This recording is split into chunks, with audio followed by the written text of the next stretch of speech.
Ayan, sige na, pakinggan natin itong mga balitang nakalap natin. Malulupit ito, may masasabi. May masasabi si Sal Panelo doon sa mga young goons na kung tawagin ay mga young guns. So sila daw yung mga bagitong mga congressman.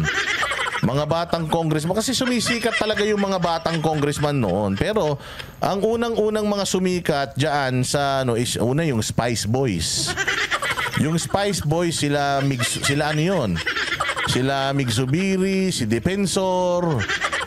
Sila yung mga Spice Boys noon eh. So ngayon, ang tawag naman sa kanila, Young Guns.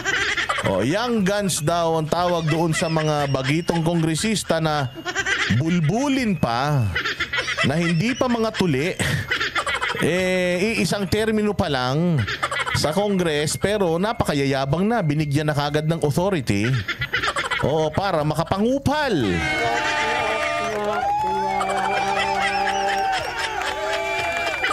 Etong mga congressman na ito ang nagpapanukala at nagpipilit kay Inday Sara na mag-resign na lang daw.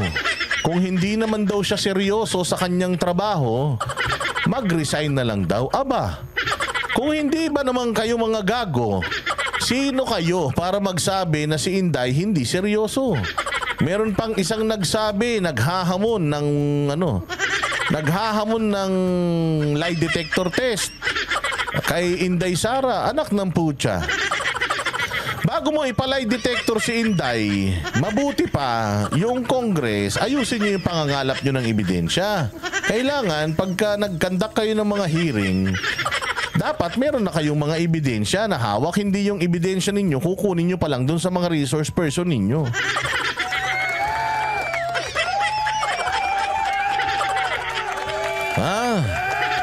Sabi magpa-lie detector test daw. Okay lang naman kay Inday yun. Basta magpa-drug test sila. Wala namang problema yung lie detector test. First off, hindi nga kinikilala yan sa korte as evidence yung lie detector eh. Kasi nga, pwede siyang i-manipulate sa totoo lang eh. Tapos hahamunin mo ng lie detector si Inday Sara. Bakit? At saka yung iba naman sinasabi mag-resign na si Inday Sara kesyo hindi daw siya seryoso. Bakit yung pagre-resign? Nakala ko ba i-impeach nyo?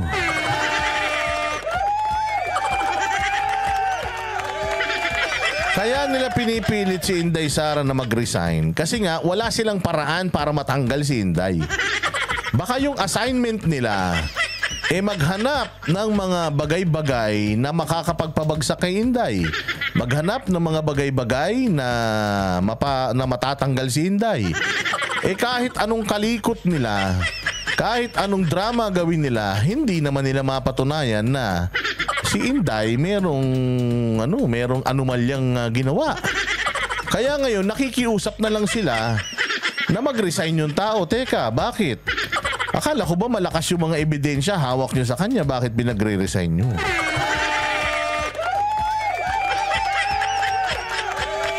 So eto, pakinggan natin itong masasabi ni Sal Panelo na tungkol sa mga young guns na mga wala namang mga silbi sa buhay na kahit pagsamasamahin mo yung kanilang boto, times 10 mo na.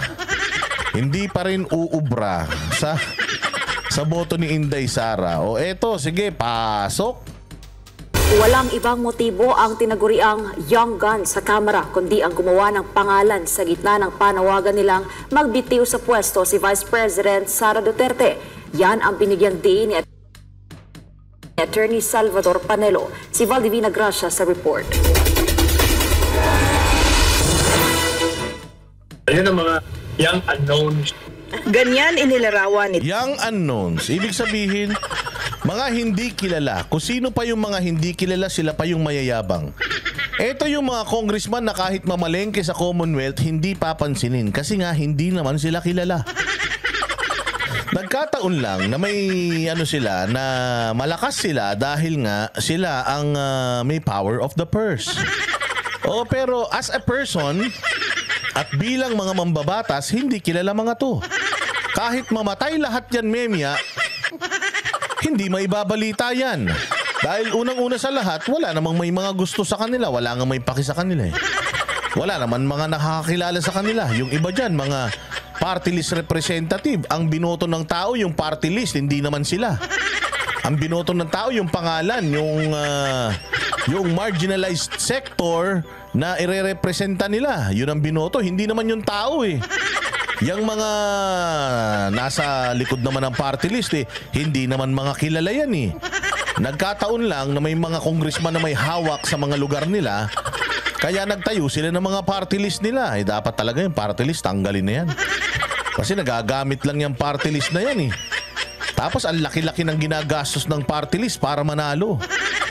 Eh Diyos mio, magkano lang ang sweldo ng congressman? Ang laki ng kanilang pinapakawalang pera.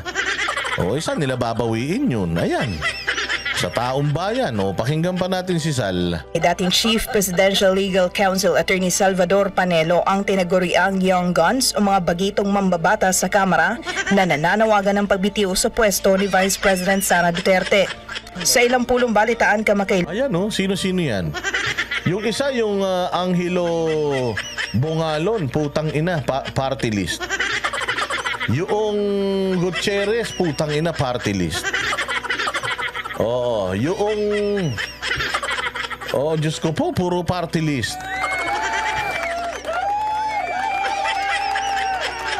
Oy, balita ko itong si Honorable Francisco Ortega, libo daw. Libong mga projects daw ang naaprubahan dyan. Wow. Naku po, libong projects. Grabe yun, no? Libong projects divided by times per project, 40%. Naku po. Ang daming pera. Yun ay kumakalat na balita. Hindi ko sinasabing totoo.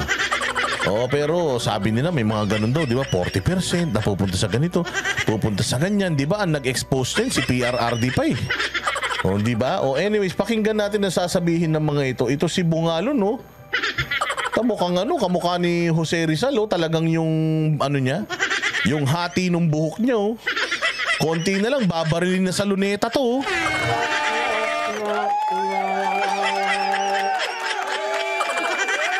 Hindi talaga first nominee itong Bungalon. Ang first nominee niyan si Zaldico.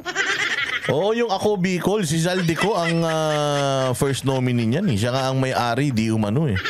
Nung Ako Bicol. Anong party list yung Ako Bicol?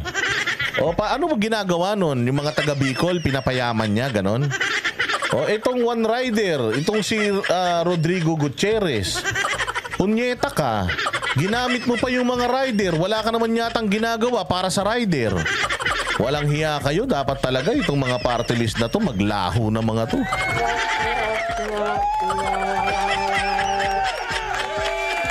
Sige nga.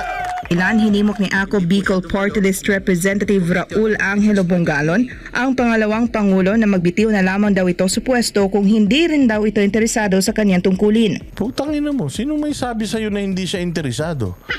Una sa lahat, punyeta ka, kung merong dapat magpa-resign sa kanya at merong hindi masaya sa kanya, hindi ikaw yun.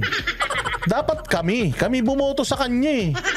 So dapat kami ang magsabi kay Inday na mag-resign na siya. Paano ko sabihin ko ngayon na puta hindi ka namang kilala? Pangalawang choice ka lang. Hindi ka naman binoto ng tao dyan sa Bicol kundi yung party list ninyo. Kung ako kaya magsabi na lumayas ka na lang, total hindi ka na, wala ka namang hindi ka naman sisikatin.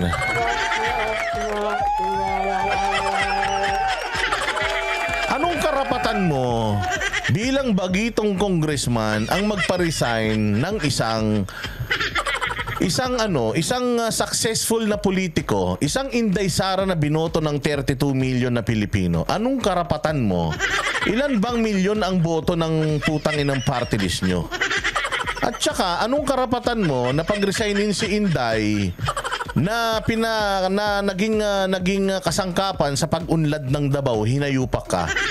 Ano bang meron sa inyo sa probinsya ninyo na pwede nyong masabi na mas magaling kayo kesa sa nagawa nila Inday at ni PRD sa Davao?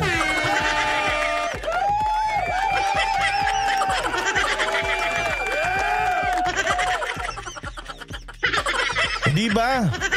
800,000 votes ang nakuha niyong boto. Ni hindi umabot ng 1 milyon kung makapagsalita kang mag-resign na si Inday. Papaano kung kami magpa-resign sa'yo? Total naman mukhang nakakaluwag-luwag ka na sa buhay.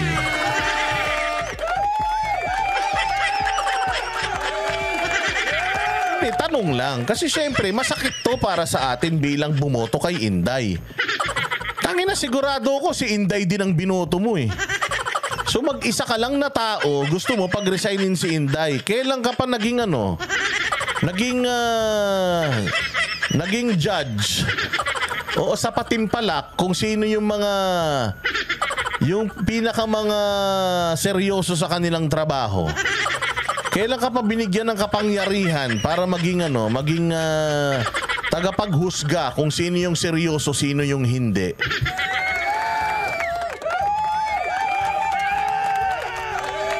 Ang tigas naman ng mukha mo. Subukan mong tumakbong mayor sa lugar ninyo kung mananalo ka. Sigurado ko baka kahit 100 hindi ka makakuha ng boto. Tapos ang tigas ng mukha mo na sabihan si Inday Sara na mag-resign siya sa kanyang tungkulin, binoto ng 32 million yan kung hindi ka ba naman tanga. Tsaka siguro, kesa pag-resign ninyo yung tao, mano ba naman na i-zero nyo na lang yung budget niya para hindi siya makapagtrabaho, ganun. Lina Marie, salamat ha. Salamat, Lina Marie. Salamat sa'yo ha. Hindi, sa totoo lang pag pumunta kami nito sa Bicol, baka mas marami pang magpa-picture sa akin kaysa dito Baka mas marami pang nakakakilala sa akin sa Bicol kaysa dito bakit? Kasi lahat ng mga taga Bicol na makaleni galit sa akin baka pagpunta ko ron, mas kilala pa ako sa'yo.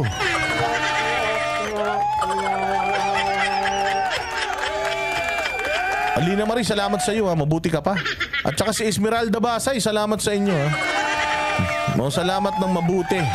Salamat ng marami sa inyong pa-weekend. Sa inyong pa-weekend pangkape, Esmeralda Basay, God bless you. Ayan, gusto yata nitong pumalit nga kay Jose Rizal, sabi ni Sida.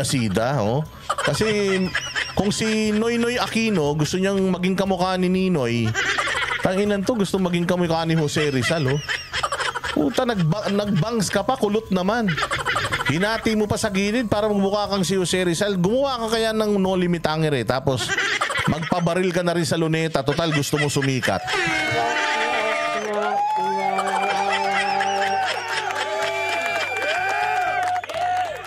Ang pahayag na ito ni Bonggalon ay kasunod sa hindi pagdalo ni VP Sara at ng iba pang opisyal ng Office of the Vice President o OVP sa budget hearing ng tanggapan para sa susunod na taon. Ayon kay Panelo, ang hakbang na ito ng mambabatas ay para lamang makilala ng publiko dahil malapit na naman ang eleksyon. Naghanap sila ng platforma na makilala. Hindi mo kakilala yung mga bagong salta sa Kongreso. Kaya makikita mo yung papayag nila mga puro Alam mo, sa totoo lang, sobrang yabang nitong mga party list congressman na ito. Lalo na itong mga bagito. Oo, yung mga yan. Alam niyo, si Robin Padilla, number 1 na senador yun Number 1 yun na senador. Siya yung nanalo na may pinakamalaking boto. Sa 12 senador, siya yung pinakauna. Siya yung pinakamalaking botong nakuha. Alam mo ba na si Senator Robin walang kayabang-yabang sa katawan? Hindi mo marinig si Senator Robin na nagsasabing, Marcos, mag-resign ka na lang. Wala. Hindi mo makita si Senator Robin na magsabi dun sa mga pulis na mura-murahin o pagalitan yung mga pulis noong nasa hearing kami dyan sa Senado, bagamat nakita naman nila na merong mga paglabag talaga. Makita mo na hindi mo talaga makitaan si Robin na nagyayabang, bagamat nangangalahati na rin si Robin ng taon sa kanyang panunungkulan. 27 million votes ang nakuha ni Robin Padilla. Pero hindi mo siya nakitang nagyabang, hindi mo siya nakitang sabihin na siya pinakamagaling, hindi mo siya nakitang magsalita ng puta taas noo sa mga ganyang press con. Si Robin laging may po. Sa totoo lang po, mga sir, mga ma'am, ganun magsalita, sobrang humble. Si Senator Bato de la Rosa, Sa kanyang, kasi unang pagkapanalo pa lang din ni Senator Bato de la Rosa to, hindi mo nakita si Senator Bato de la Rosa na nagyabang. Kahit na ginugulpi sila, yung mga Duterte ng administrasyon, never mong narinig si Senator Bato na mag-resign ka na lang. Hindi mo nga narinig si Senator Bato na i-dare magpa-drug test eh. Itong si presidente natin eh. Wala siyang ganun. Si Senator Bongo ganun din. Yung unang 3 taon ni Senator Bongo, tahimik lang, walang kayabang-yabang. Top 5 tong mga sinasabi ko ha, top 5. Ni hindi mo makitang ganun sila kapresko. Pero etong mga bagong saltang mga kupal na to, na saglit pa lang na nai-injectionan ng kapangyarihan, itong mga to pag tumagal sa Congress to, putang ina, baka sa ano na yan, magkaroon na ng hydrocephalus sa sobrang lalaki ng ulo niyan. Hindi, real talk lang. Di ba pansinin nyo tong mga kupal na to, na putang ina, akala mo naka 20 years na sa Kongreso. Kabago-bago mo, nagpaparesign ka ng Vice President? Putang ina mo, sino ka?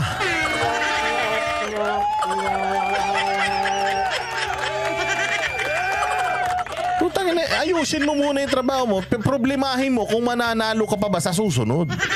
Yun ang isipin ninyo. Kung yung mga party list nyo, lalabas pa ba yan sa susunod? Kasi kung hindi na, putang ina, baka maging vlogger na lang din kayo.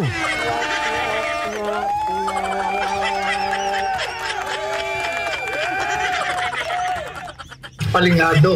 Samantala, sang-ayon naman si Panelo sa puna ng ilang netizen na sa halip na pag-initan ang budget ng OVP ay bakit hindi na lamang daw imbestigahan ng mga mambabatas ang mga importanteng issue na... Oo, totoo yan, Bright. Baka pagka tumagal itong mga to, putang ina, hindi na kayang gamutin ng chemotherapy yung mga tumor sa utak niyan.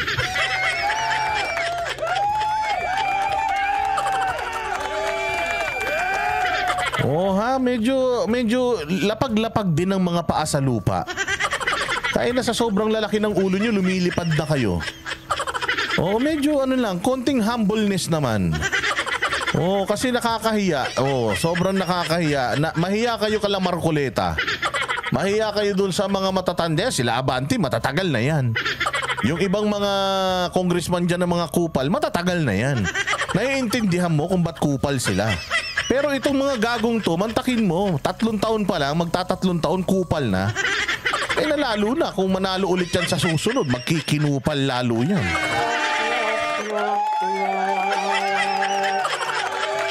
Kinakaharap ng bansa.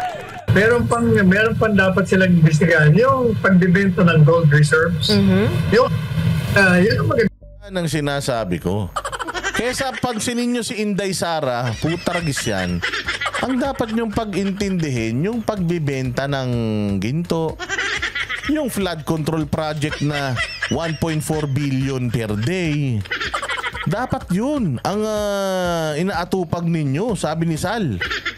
Okay, kesa kung ano-anong kabulastugan ang ginagawa nyo. Yung mga ginagawa nilang patinirap, lalarawan, sinungaling, mga... Ewan ko ba? Yun ang dapat. Yun ang mga tunay na dapat. Bakit nagbenta? Anong kalakaran? Saan pupunta? Yun ang mga magandang investigasyon. Para sa Diyos at sa Pilipinas kong mahal. Yan. Naser mo ng katuloy kupal ka. Yan to. Baka sa buong eskwelahan yun, hindi ka pa kilala eh.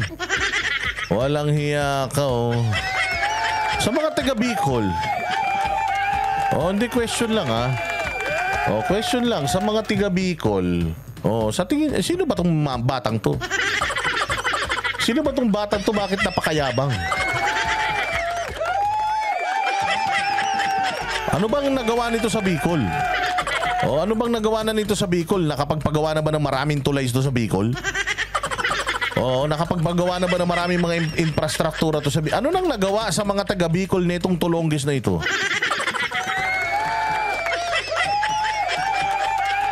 Manoy Alon. Kasi ako Bicol eh. Ang ano nga nito, ang dating endorser pa nga nito si Manoy Eddie Garcia eh. Ganun kalaki, kayaman yung party list na yan. Kayang-kayang magbayad ng legend na artista kasi nga Bicolano si si Eddie Garcia, sikat na sikat pa. O hindi ba? So ang question, anong nagawa na nitong tukmol na ito diyan sa Bicol? Sige nga, yung mga taga Bicol, baka kilala niyo yung tukmol na yan? Oo, kasi di ko kilala yan. Putang ina, ba't ang yabang? Well, siguro nga, tama yung sinasabi ni Sal Panelo. Oo, baka meron tong plano. May plano siguro to na baka tumakbo ng kung ano-ano mang takbuhan nitong hinayupak na ito.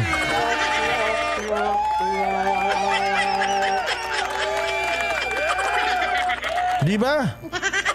Oo, sa totoo lang Hindi natin alam. Kasi ang alam ko nga, ang isa pang kasama niyan dyan sa Ako Bicol, yung Zaldico. Oo, yun ang isang kasama niya. Oo, yung best friend ni Banat Bay. Oo, hindi naggaano lang ako kasi katulad niya si Zaldico, hindi lang yan ngayon na naging congressman. Alam ko, dalawang termino na yata yan si Zaldico. Oh, pero ito nakakapagtaka talaga itong kasama niya. Tangina, sino to? Anong ginawa na nito? Gaano ka kapal ang mukha nito para ang Inday Sara pag-resignin niya?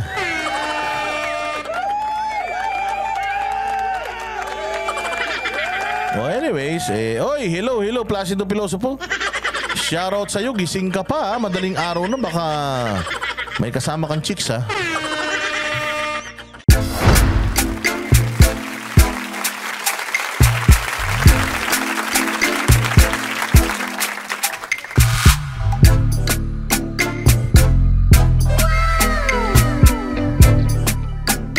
The next performance will start momentarily.